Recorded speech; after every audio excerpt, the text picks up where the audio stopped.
You ever notice how sometimes it's not the big betrayals that break you? It's the quiet ones. Not the shouting, not the slammed doors. Just one small moment that tells you everything you didn't want to know. For me, it was a plate, or rather, the absence of one.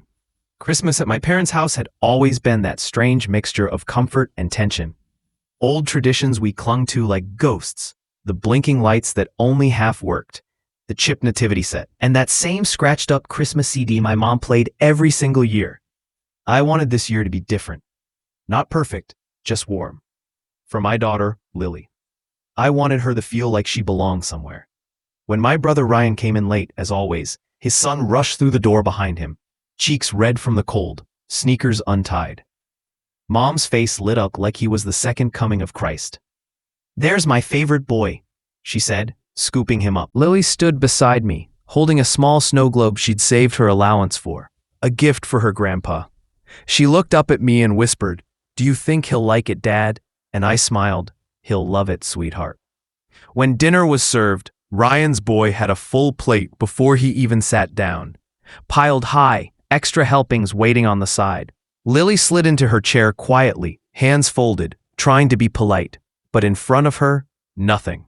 No plate, no fork, not even a napkin. Just a faint cranberry stain from last year. I tried to keep my voice steady. "Mom," I said, "Lily needs a place setting." She didn't even look up. "There's not enough," she said. "Remember last time? She upset Ryan's boy." Ryan's son smirked, gravy running down his chin. Mom served him seconds. Lily's eyes dropped. She whispered, "But I said sorry," and something inside me cracked wide open. I didn't shout, didn't curse.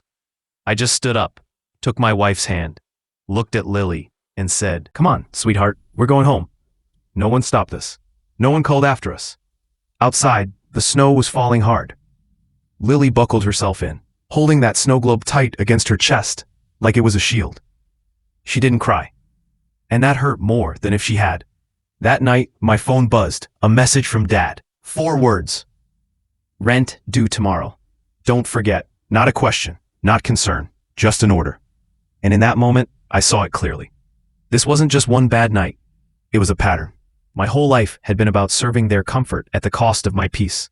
I was the fixer, the reliable one, the one who paid. But when it came to my daughter, my world, she didn't even get a plate. The next morning, I didn't send the money. Instead, I sent a picture in the family group chat. The dinner table, 7 plates, 1 empty spot. And I wrote, "You forgot a place for my daughter." That's all anyone needs to know. A chat exploded. Excuses, guilt trips, crying emojis. Dad demanded rent again. But for the first time in my life, I didn't explain myself. I just replied with one word, "No." A few days later, Dad showed up at my door wearing his good coat. He looked at me like I was a disappointment. He still expected to fix things. "Be a man," he said. "Help your family. Just 1 more month." I looked him dead in the eyes. "I am being a man. I'm just not being yours. I'm Lily's father first." He left without a word. And for the first time in my life, his silence didn't crush me. It freed me. That night, Lily stood on a chair beside me, stirring cocoa, marshmallows swirling into white circles as she giggled.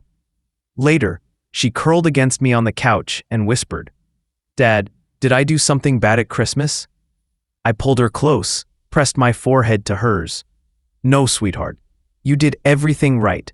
It's not your job to earn a plate. It's my job to make sure you always have one."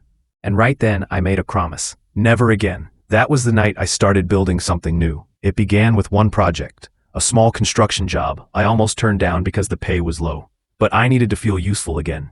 By the time it ended, the company wanted me full-time. Within a year, I was running my own team. 5 years later, my own company. I built everything from scratch, and every nail, every beam, every wall carried a vow that no one would ever treat my daughter like she was invisible again. We grew fast. Contracts, awards, clients who trusted me not just for my work, but for my word. The same word my family had once called weakness.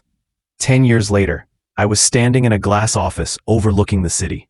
My company, Mitchell & Daughters Construction, was the largest builder of community housing in the state. The logo on the wall wasn't just a name. It was legacy. And then, one morning, a familiar number flashed on my phone. Mom. I let it ring once, twice.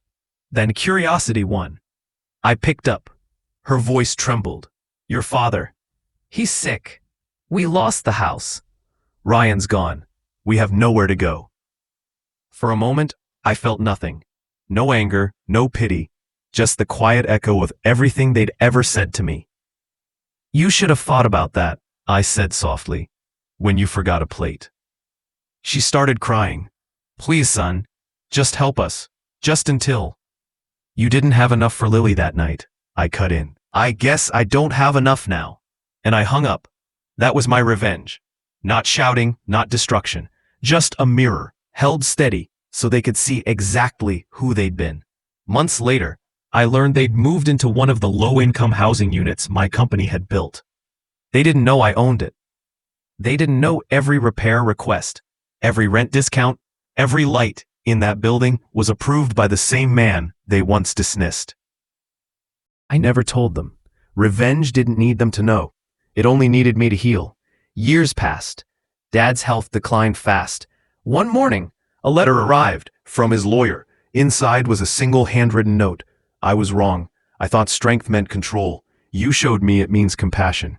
I don't expect forgiveness, but I hope you'll understand. You were always the better man. I sat there for a long time staring at those words, and for the first time in decades, I cried, not out of pain, but relief. A few months later, I visited his grave. Lily stood beside me, tall now, confident, the woman I'd raised her to be. She placed 2 white roses down, one for me, one for him. You okay, Dad? She asked softly. I nodded. Yeah, I just realized we made it. That Christmas, our company hosted a dinner for all the families in our housing communities. Hundreds of tables filled the hall, every seat taken, every plate full, laughter echoing off the walls. And as I stood there, watching Lily hand cocoa to a little boy, I thought back to that night. The cold car, the empty table, her tiny hands clutching that snow globe. We had built something they could never destroy. We didn't just survive, we rose. I took the mic and looked out at everyone. Once someone forgot to set a plate for my daughter, I said. Now we make sure no one in this world ever goes without one. The crowd clapped. Lily smiled through tears. And I finished, because real revenge isn't about making them pay. It's about building a life so good, they'll spend the rest of theirs wishing they hadn't pushed you away.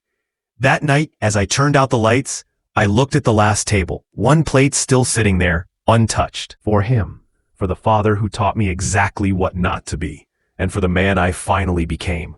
Because in my house, my daughter will never sit empty-handed again, and neither will I. Another story, another realm. Thanks for watching.